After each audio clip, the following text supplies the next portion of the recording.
Baku Network Expert qrupunun görüşünə xoş gəlmisiniz. Bugünkü görüşün mövzusu Sivilizasiyalar Alyansı Global Forumdur və bununla bağlı müzakirə edirik. Birləşmiş Millətlər Təşkilatının böyük bir forumunun Azərbaycanda keçirilməsi birbaşa mən deyirəm, bu Azərbaycanın siyasi nüfuzunun göstəricisidir və iqtisadi potensialının bir təzahürüdür.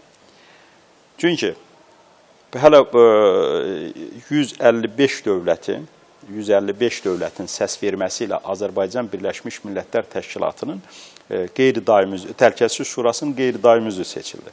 Bunun özü artıq bir daha sübut etdi ki, Azərbaycanın siyasi nüfuzu kifayət qədərdir və mən niyə iqtisadi tərəflərinə də dedim? Və bu tədbirin isə ölkəmizdə keçirilməsi, Azərbaycanda keçirilməsi, bu birbaşa artıq o siyasi potensialımıza dayanır.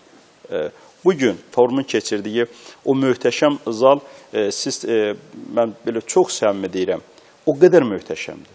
O qədər mən belə fikirləşirəm ki, bəlkə də dünyanın özünə nümunə olacaq, bütün keyfiyyəti ilə, bütün parametrlə bir zaldır, bir məkandır.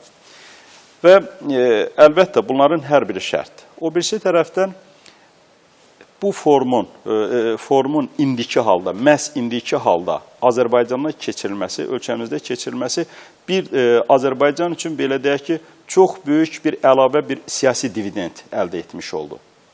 Çünki aprel ayının əvvəlində bütün dünya ictimaiyyətinə məlumdur ki, təcavüzkar ermənilər Qarabağda yenə öz istəklərinə nail olmaq üçün atəşkəs rejimini pozdu, torpaqlı. Yəni, bir daha deyək ki, o torpaqların istila olunması üçün Azərbaycanı digər provokasiyalara çəkməkdən ötəri sərhəddə toqquşma yaratdı və çox layiqli cavabını aldı. Və bu dövrdə isə, yəni həmin bu dövrdə isə artıq Azərbaycan dünyada yenidən bir gündəmə gəldi. Və dünyanın elə bir, tutaq ki, informasiya mənbələri, televiziya kanalları olmadı ki, orada Azərbaycanla bağlı, Dağlıq Qarabağla bağlı hər hansı bir informasiya verməsin və yaxud da hər hansı bir görüntülər olmasın. Və həmin bu ərəfədə tədbirin Azərbaycanda keçirilməsi bir daha dünya ictimaiyyətinə sübut etdi ki, Azərbaycan demokratik prinsiplərə söykənən, Azərbaycan bugün sivil, multikulturalizmin ən böyük inkişaf etdiyi, Azərbaycan deməli tolerantlığın konkret olaraq mövcud olduğu bir məkandır.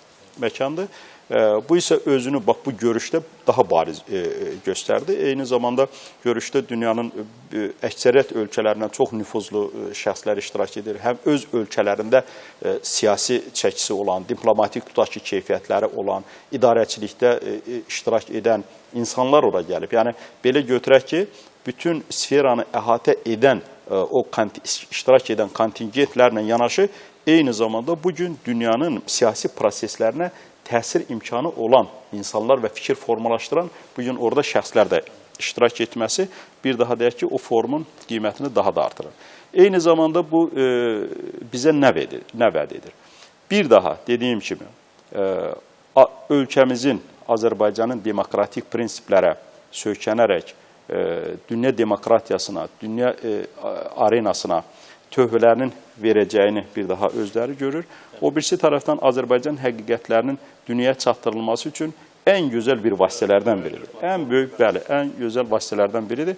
Çünki bu dövrə qədər Azərbaycan ölkəmiz bir çox beynəlxalq deyək ki, tədbirlərə ev sahibi etməklə, eyni zamanda böyük bir idman yarışlarının keçirilməsi ilə bağlı zaman artıq deyək ki, bu təcrübəni əldə etməklə yanaşı, artıq Azərbaycan dövlətimiz özünün bir imicini formalaşdırıb, etibarlı tərəfdaş. Mən bu fikirdə deyim ki, Azərbaycanın etibarlı tərəfdaş olması Prezident İlham Əliyevin şəxsi keyfiyyətlərinə söykənir. Artıq bugün dünya ictimaiyyəti və bütün, deyək ki, sahələrdə Azərbaycan etibarlı bir tərəfdaş olaraq tanınır, qəbul olunur. Bu isə, yenə deyim ki, böyük bir keyfiyyət ölkəmiz üçün. Və bayaq mən bir fikirdə səsləndirdim ki, həmin indiki bir dövrdə, bu dövrdə, yəni Qarabağla bağlı məsələlərin dünya ictimaiyyətinin diqqətində olduğu bir dövrdə forumun Bakıda keçirilməsi bir də Azərbaycanın qələbəsidir nə mənada? Bildiyiniz kimi, deməli, Ermənistan Respublikası Birləşmiş Millətlər Təşkilatına 6 bənddən ibarət, yəni cəfəngiyatla dolu müraciət qəbul etmişdi ki, bu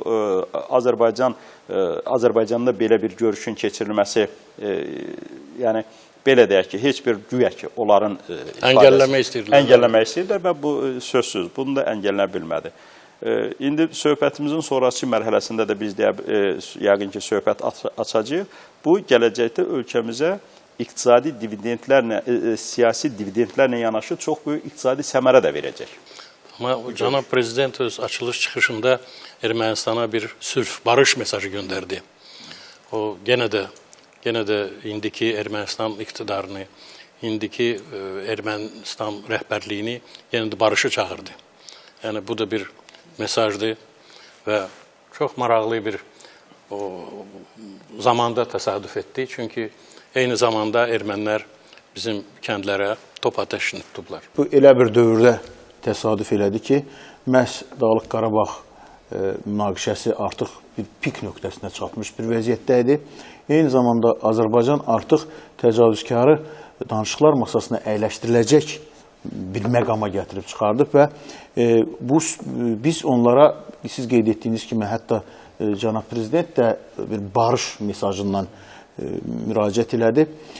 Lakin buna baxmayaraq Ermənistan hətta bu günlərdə yenə də atəşkəsi pozmağa nail olub, artıq yenə də arxa plana çəkilirlər. Hətta artıq kütləvi informasiya vasitələri özləri Ermənistanın bu qondarma qurumun qondarma rəhbəri Bako Saakyanın Ağdərəyə gəlib cəmaata yalvarmaq dərəcəsindəki qaçmasınlar, o məqama da gəlib çatıb.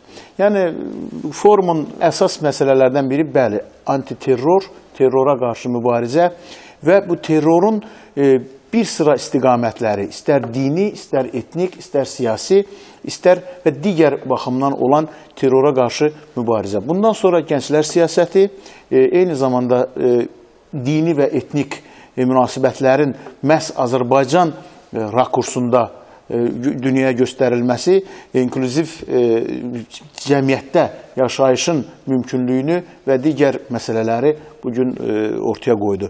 İlk çıxışınla həm Birləşmiş Millətlər Təşkilatının nümayəndəsi, eyni zamanda Leyla xanım Əliyeva gənclər siyasətindən danışdı və bugün dünyada baş verən qlobal məsələlərin məhz Azərbaycan müstəvisində, Azərbaycanda olan bir platformada həlli istiqamətində hansı addımların atılması və bunların necə təhlil edilməsini bir daha göstərdilər. İstər İdman və Gənclər və İdman Nazirinin çıxışına diqqət yetirsək, yenə də bütün məsələlər bugün sülhün və yaxud hər hansı bir problemin sülh çərçivəsində həll edilməsinin mümkünlüyü istiqamətində idi. Yəni, bu forumun əsas məsələsi biz dünyaya sülh veririk, biz dünyaya sülh arzuluyuruq, biz dünyaya danışıqlar arzuluyuruq. Yəni, hansısa terror hadisələrindən, hansısa partlayışlarla, hansısa müharibələrlə elə problemlər var, hamısını həll eləmək mümkün deyil. Bugün biz dünyaya sülh çağırışı edən bir cəmiyyətdəyik və tolerant, multikulturalizmin inkişaf elədiyi bir cəmiyyətdə yaşadığımızı biz dünyaya göstərməyə çalışırıq. Mən düşünürəm ki, əsas məqam bunlardan ibarət idi. Növbəti dəfə Azərbaycan öz tarixinə əsaslanaraq, öz dünyadakı olan mövqeyinə əsaslanaraq yeni mesajlar göndərir dünyaya. Yenə də dünyadan aparıcı qüvvələri toplayır və yenə də dünyada yaranmış bir böhran vəziyyətində yeni bir təşəbbüslər irəli sürür. Sizcə bu gələcəkdə nə verə bilər? Bunu ümumiyyətlə Bakı prosesi adlanan o ümumi prosesin çərçivəsində biz götürməliyik. Orada daxildir nələr? Sivilizasiyalar arası forum, mədəniyyətlər arası dialoq, dinlər arası dialoq. Yəni bunlar hamısı bir ümumi Bakı prosesi adı altında dünyaya təqdim olunur və bugünkü dünyanın istər siyasi, istərsə də ictimai gündəmində Bakı prosesinin həqiqətən çox vacib bir yeri var. Azərbaycan sanki dünya üçün çox vacib ideyaların generasiya olunduğu bir fikir generatoruna çevrilir. Dünyanın bugünkü siyasi gündəmində dialoqa çağıran ideyalar, dialoqa çağıran konsepsiyalar azdır. Yəni, bütün böyük dövlətlərin istər xarici siyasət, istər müdafiə konsepsiyalarına baxanda biz görürük ki, o daha çox qarşı durma əsasında, başqa sivilizasiyalarla, başqa dinlərlə konfrontasiyaya getməyin əsasında qurulub. Yəni, dünyanın siyasi ideologiyasında barış mesajları demək olar ki, yoxdur. Və Azərbaycan özü kiçik ölkə olsa da, çox böyük bir missiyanı üzərinə götürüb və dünyaya bu mesajları vermək istəyir. Məsələn, multikulturalizm, Aydın müəllimin dediyi kimi tolerantlıq. Avropa özü bu ideyalardan imtina elədiyi halda Azərbaycan bu ideyaları dünyaya təqdim eləyir. Və bu da maraqlı bir məqamdır. Niyə Azərbaycan? Çünki Azərbaycanın buna haqqı çatır. Bugün ciddi yanaşsaq, nə Almaniyanın, nə Fransanın, nə hətta Amerikanın özünün tolerantlıq və multikulturalizm ideyalarını siyasi konsept kimi dünyaya təqdim etməyə haradasa mənəvi haqları doğrudan da yoxdur. Bugün dünyanı ən çox narahat edən terrorizm. Artıq Azərbaycan o terrorizmin nə olduğunu hər gün görür. Bugün Qarabağda böyük bir terror qruplaşması orada yuva salır, fəaliyyət göstərir. Terrorizmdən əlavə İslamofobiyadan bugün Avropa çox böyük, belə deyək ki, müəyyən bir təbliğat qrupları var ki, maşınları var ki, bu ideyaları yayırlar. Və bu İslam, üzr istəyirəm, müsəlman dövlətində bu keçirilir. Azərbaycanda keçirilməsinin özü də, yəni ki, bunun özündə də bir, belə deyək, önəmli bir fakt var. O birisi tərəfdən üzr istəyirəm, bugün Avropa qaçqınlar əlində, belə deyək ki, aciz qalıb. Azərbaycan o qaçqın problemin nə olduğunu, balaca bir dövlətin 1 milyon qaçqını artıq, belə deyək ki, o qəbul etməyi, onları bugünə qədər də dövlət büdcəsi hesabına, yəni onların torpaqları yoxdur, dövlət büdcəsi hesabına onların təminatının ödənilməsini həyata keçirir. Yəni, bax, bu üç böyük qlobal problemi Azərbaycan özü yaşayıb, özü görüb və ondan çıxış yollarını da tapıbdır. Bugün, bayaq ona görə gözəl dediniz ki, bugün Azərbaycan artıq, belə deyək ki, dünya bir ideya, verməklə yanaşı, onun nümunəsini də ortaya qoyur, onun modelini ortaya qoyur. Sanki həm tarixi proses elə cərəyan eləyib ki, həm coğrafi yerləşməmiz elədir və həm də bizim siyasi, ictimai vəziyyətimiz elədir ki, yəni bu ideyaları dünyaya vermək missiyası Azərbaycanın üstündə. Həm bizim xarici siyasətimiz də ona uyğundur. Yəni tam mənəvi haqqımız çatırdı ki, bu ideyanı verək, bu missiya ilə yüklənmişdik və Azərbaycan bu missiyanı yerinə yetirdi. Paralel olaraq biz nə görürük? Bizim dövlət başçımız cənab İlham Əliyev dünyada artıq təkcə bir siyasi xadim kimi, dövlət başçısı kimi yox, həm də bir fikir adamı kimi, yəni siyasi konsepsiyaları dünyaya təqdim edən bir strateg kimi həyata keçirdi. Bəli, dünya miqyasına çıxır. Cənab Prezidentin son çıxışlarına baxanda, ümumiyyətlə son illərdəki çıxışda biz nə görürük? İstər Suriyadakı, yaxın şərqdəki proseslər olsun, məsələn, Ərəb baharından başlamış da Avropaya qaçqın axını, istər böhran, iqtisadi böhran məsələləri olsun. Hamısı ilə bağlı Cənab Prezidentin özünün yanaşmaları və belə deyək, təklif etdiyi çıxış yolları olur. Və hər dəfə də göstərir ki, Azərbaycan bu problemləri Aydın müəllim dediyi kimi vaxtında həll edə bilib. Yəni biz bir növ dünyaya ümumi məxrəc təqdim edirik bu Bakı prosesi ilə və dedik ki, bu məxrəcdə dünyanın üzləşdiyi problemləri daha optimal, daha rahat, daha ağrısız şəkildə həll eləmək olar. Yəni bu Bakı prosesini və o cümlədən onun bir tərkib hissəsi olan bugünkü forumun önəmli mən əsasən bunda görürəm. Və çox belə bir maraqlı məqama toxundunuz. Bu günlər ayın 24-ü Ermənistanda da bir forum keçirdilər. Serj Sarkisyan sağında bir şansonye, solunda bir aktörü götürüb, getdi bir şov elədi və forum keçirdi. Bu forumda kin, nifrət, qonşulara qarşı ərazi iddiaları, yalan, bir böhtan, bir siyasi bir şov keçirdi. Və bu tərəfdə də bizik. Təsəvvür edin, sizin sözünüzün davamı kimi, hətta bu Dağlıq Qarabağ münaqişəsinin baş vermə səbəblərini xristiyan, müsəlman davası kimi ermənilər ortaya qoymağa çalışdı. Və hətta Qriqoryan kilsəsi vasitəsilə bunlar güya ki, xristiyan dövlətlərinə müraciət etdi ki, bizə köməklik göstərmək lazımdır. Yəni, Avropanın, dünyanın məlumdur, bir böyük xristiyan dövlətləri var. Yəni, hətta bundan belə çəkinmədilər ki, bunu bir dini müstəviyə çıxartsınlar. Məlum məsələdir ki, bu müharibə dini müharibə deyil. Azərbaycan bugün dünyanın əgər bütün Azərbaycanda olan kilsələri və istər məscidlərin sayına baxsaz, Dağlıq Qarabağ ərazisində olan bütün məscidləri bunlar məhv edib. Reallıq odur ki, Bakının ortasında, Bakının mərkəzində erməni kilsəsi var və bu gün də fəaliyyətinə hazır olan bir məsələdir. İndi üzr istəmək xanım, görün bunlar başqa nə eləyir? Məlumdur ki, Pan Ki-moon Birləşmiş Millətlər Təşkilatının baş katibi Azərbaycanda keçiriləcək forumda iştirak etməli idi və gənclərə müraciət eləməli idi. Bunu hiss edən ermənilər müraciətlə həm əgər Azərbaycanda forumda iştirak edirsə, məhz Ermənistanda da forumda iştirak edir. Bu heç də məqsəd bu forumda iştirak eləmək deyildi. 24 aprel qondarma genosid günüdür.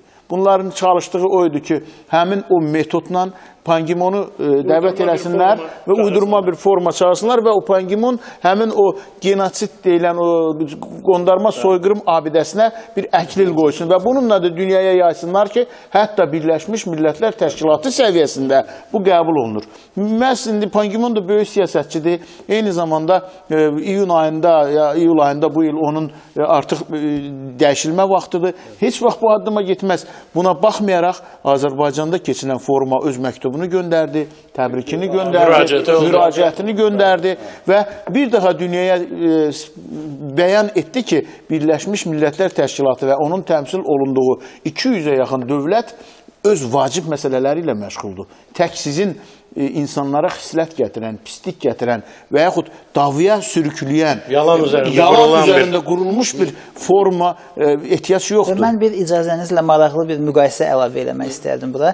Yəni, bizim və ermənilərin keçirdiyi forumu müqayisə edəndə kimlər gəlir? Bizdə əsasən hazırda fəaliyyətdə olan siyasi dövlət adamlarını çıxsaq, vaxtilə böyük dövlət təcrübəsi toplanmış, indi öz ölkələrində siyasi nüfuzu olan, ictimai fikrə təsir imkanları olan, strateji düşüncə tərzləri olan şəxslər yəni Bakıya toplaşırlar. Amma Ermənistanda kimlərdir? Kluni, Kardaşyan, Aznavur, Kabalye. Yəni ki, bunlar dünyanın gündəminə sanki dal qapıdan girmək istəyirlər. Ortada da qəmli bir Sarkisyan, hansı ki başını itirib. Yəni bunların da hamısının çözülməsi çox təbii ki, Azərbaycan platformasında, müxtəlif panellərdə bunun özü çox təqdirə layiq bir haldır, çox müsbət bir haldır.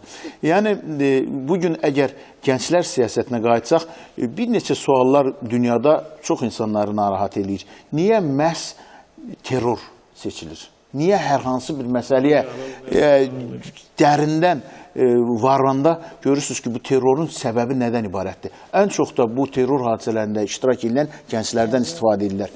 Yəni, düşünürəm ki, məhz bu panellərdə də o sessiyaların keçirilməsi çox ağıllı bir düşünülmüşdür. Gəncləri ona görə seçirlər ki, bunların formalaşmasında təbii ki, mühitin böyük təsiri var. Hansı mühitdən? Eyni zamanda savad, bilik və təbii ki, orta məktəbdən başlanmış, ali məktəbdə verilən savad və biliklər. Heç bir inandırıcı deyil ki, böyük savada malik, ağıllı təbəqəyə malik hər hansı gənc geçsin, terror eləsin və yaxud adını yalandan cihad qoysun.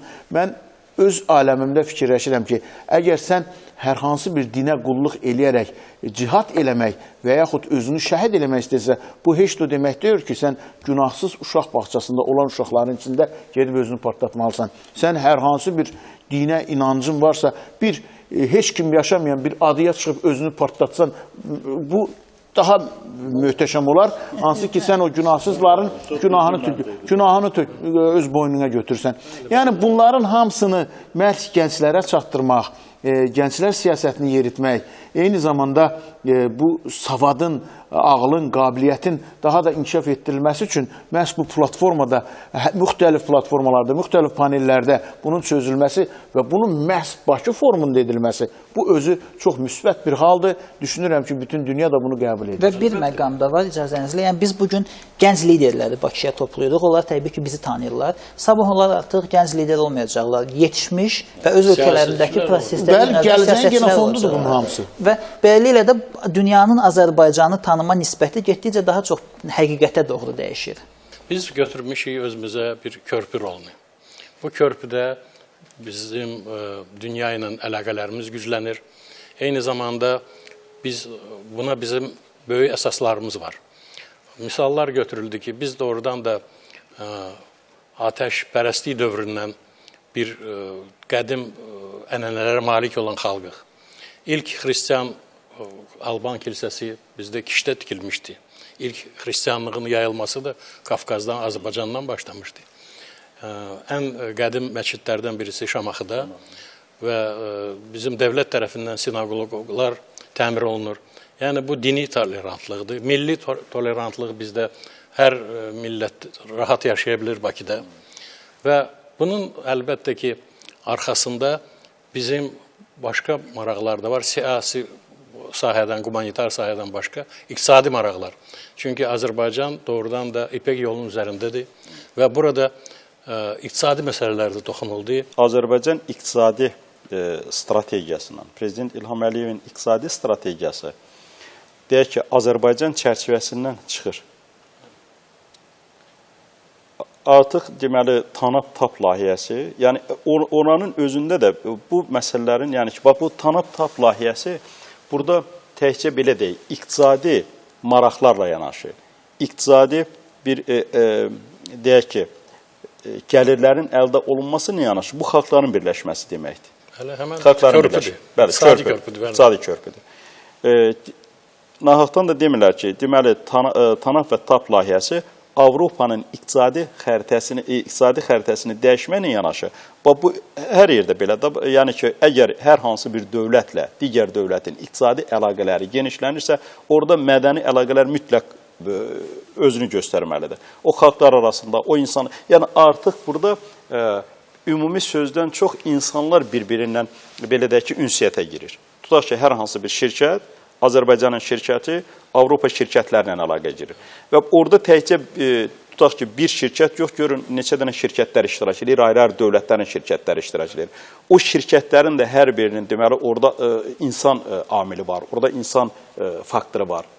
Yəni, bu özlüyündə elə deyək ki, dünya sivilizasiyasına və bu dialoqun bir belə deyək ki, praktik tətbiq olunması elə iqtisadi yollardan gəlib keçir. O birisi tərəfdən üzr istəyirəm, çox üzr istəyirəm. Deməli, Bakı-Tbilisi-Kars dəmir yolu. Bakı-Tbilisi-Kars dəmir yolu artıq Bakıdan Karsa qədər olan yox, biz bunu hesablamalıyıq. Düz Yaponiyadan, deməli, Londona qədər olan bir hissəni, deməli, nəzərə gətirməliyik, fikirdə tutmalıyıq. Eyni zamanda Cənab Prezidentimizin sərəncamı ilə Ələt qəsəbəsində azad iqtisadi zona tipli xüsusi zonanın yaradılmasına bağlı sərəncam imzalanıb, fərman imzalanıb. Və bu azad iqtisadi zona o deməli, o şərtlərlə fəaliyyət göstərə bilir ki, orada ən azı belə deyək ki, bir 5-6 ölkənin iştirakı orada təmin olunsun, iqtisadi baxımdan iştirakı təmin olunsun. Kooperasiya olsun, hamısı bir-birinə bağlansın. Deməli, bu iqtisadi zonanın olması təkcə Xəzəryanı dövlətlərin deyil, orada nəzərdə tutulubdur bütün Avropa və Asiya dövlətlərinin həmin azad iqtisadi zonada təmsil olunması. Və bütün bunların hamısı, deyək ki, belə deyək, bir təbliğata söykənməlidir, bir nümunəyə söykənməlidir. Bugünkü forumda çox böyük, deyək ki, dövlət nümayəndələri, öz ölkəsində nüfuzu olan, fikir formalaşdıran dövlət nümayəndələri iştirak edir. Və məhz bu dövlət nümayəndələri Azərbaycanda iştirak etməklə yanaşı, Azərbaycanın iqtisadi potensiallarını da bir öyrənirlər. Çünki onlar təkcə, deyək ki, elə forum çərçivəsində hansı məsələlər müzakirə olunur, yox, sözsüz belədir ki, hər hansı bir ölkəyə gedirsənsə, orada iştirak edirsənsə, xüsusi olaraq bir, belə deyək ki, bu siyasi aləmə bələd olan bir adamsa, sözsüz bu ölkənin siyasi arenası ilə yanaşı iqtisadi potensialını bir nəzər salır. Və bu baxımdan əlbəttə gələcəkdə bu forumun özü Azərbaycanın iqtisadi inkişafına da bir təkan verəcək. Qonaqların əksəriyyəti deyir ki, biz bilmirdik ki, Azərbaycan, Bakı bu səviyyəli bir yerdir, belə ölkədir. Bu özü bir təkandır ki, buradan bizim qonaqlar dünyaya yayılacaq. Sivilizasiyalar arasında alyans olmasa, dünya savaş alanına dönər, savaş meydanına dönər. Azərbaycan həm öz ölkəsini, həm regiondakı iqtisadi proyektləri irəli sürür. Eyni zamanda dünyadakı bu barış, sülh havasını yaratmağa çalışır və bu bizim qlobal forumun bəlkə də əsas məqsədidir. Bilirsiniz, bir həşiyə çıxmaq istəyirəm ki, bir neçə il bundan qabaq bu Avropanın enerji təhlükəsizliyi deyən bir məfhum qəbul olunmuşdu bütün dünya tərəfindən. Yəni bu Ukrayna-Rusiya hadisəsi baş verəndən sonra ölkəyə, hər hansı bir dövlətə təhdid kimi artıq enerji təhdidində və enerji təhdidinin siyasətə çevrilməsi məqamları ortaya çıxmışdı. Bugün Azərbaycan bu hətta qlobal forumda bir daha dünya sübut etdi ki, Avropanın enerji təhlükəsizliyini təmin edən dövlətlərdən biri də məhz Azərbaycandır. Siz qeyd etdiyiniz kimi Azərbaycana bəlkə də başqa bir istər müsəlman dövləti kimi, istər tolerant dövlət kimi bütün inancların bir yerdə necə inklüziv şəraitdə belə yaşadığı kimi qəbul etsələr də, eyni zamanda bütün dünya bugün Azərbaycanı Avropa kimi böyük bir məkanın iqtisadi və enerji təhlükəsini təmin edən və siyasətdən azad edən bir dövlət kimi baxmaq. Bu böyük bir xoşbəxt haldır. Eyni zamanda da düşünürəm ki, bu forumda da bu məsələlər bir daha müzakirə olundu və bir daha bütün dünya Azərbaycanın nəyə qadir olduğunu hiss elədi və duydu. Bu çox önəmli bir nəticələrdir. Biz qayıdırıq proqramımızın, bizim görüşümüzün əvvəlinə. Biz deyirdik, bizə nə verir? Məhz Arzu müəllim bunu çox geniş şəkildə bizim üçün açıqladı.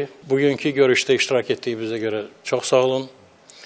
Və hesab edirəm ki, biz geniş müzakirə apardıq qlobal forum haqqında. Sağ olun, çox sağ olun.